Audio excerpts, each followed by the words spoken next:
What's going on? Prahzper back at it again. Today we are going to go over how to play or strike the drum. Now today I'm only going to be speaking from two instances, traditional and match grip. We're going to start with match grip. If you remember the earlier video on grip and fulcrum, with match grip, you want to imagine you're having a handshake, curl your hand in, find the fulcrum, of course, place the stick on the second digit, if we're again, 1, 2, 3, the second digit of your finger, allow it to bounce. Thumb over it, wrap your fingers around. French, thumb up, 45-degree angle, American, German, palms down. Mirror with the left hand. So once you get that understood, first we're going to go over posture. Ideally, you want your elbows to be in. You don't want to be all the way out here. Something that I picked up from an old teacher. He used drumsticks and he put them in his armpits. So whenever the sticks would fall, you know your arms are coming out too far.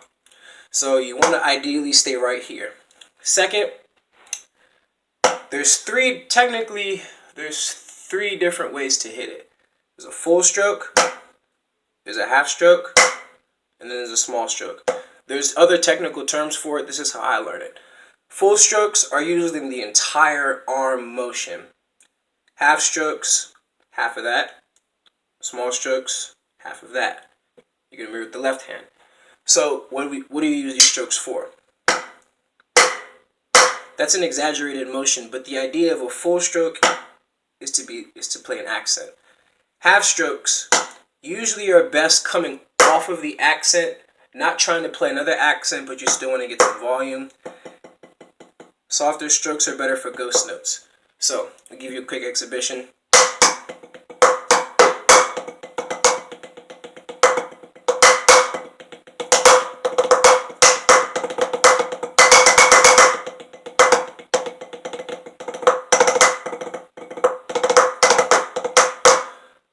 This thing is a little work, but practice makes perfect. Now we're going to go over traditional grip. Traditional grip, again with the fulcrum, find it, place it in between your index and thumb.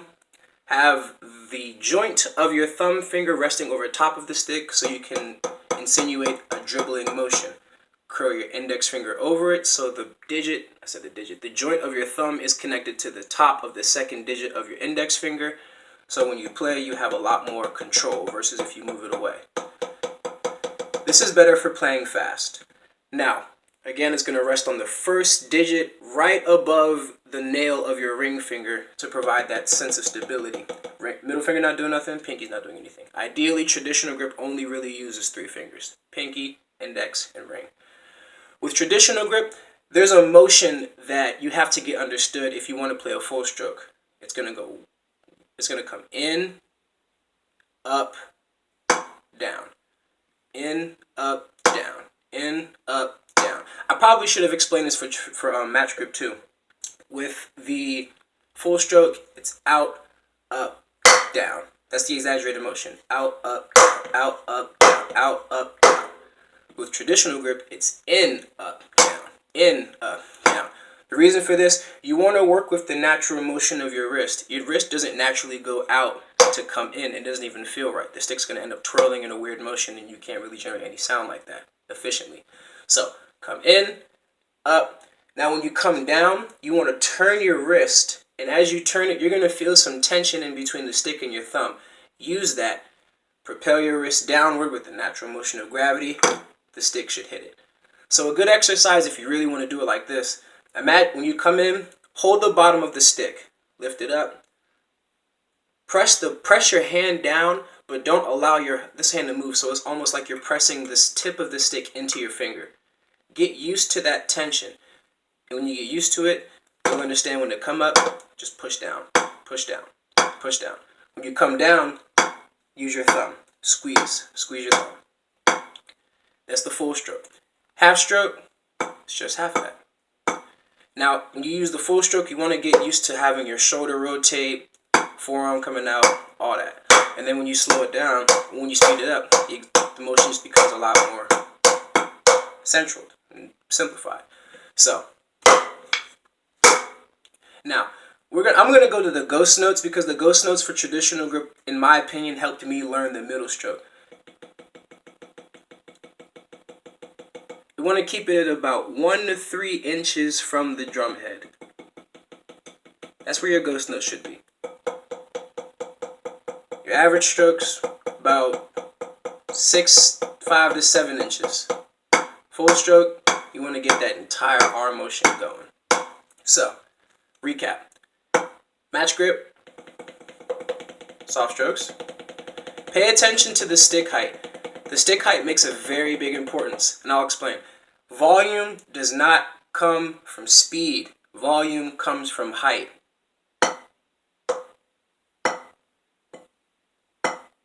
I'm using the same amount of force. I'm just letting the stick fall.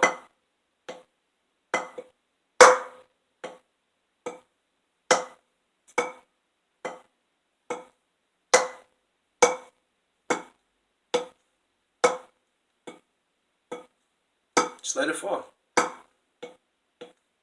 You'll get that natural volume. Today, this was on how to play.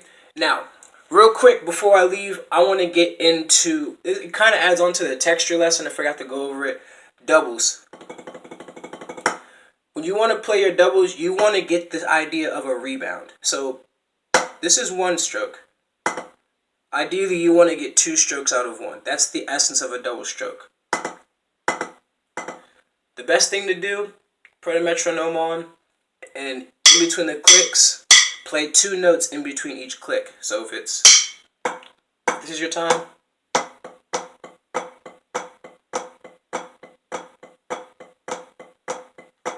Just get that going. You get it faster. And then just alternate doubles on from your left to your right. Of course, you can practice the other exercise on your left hand too.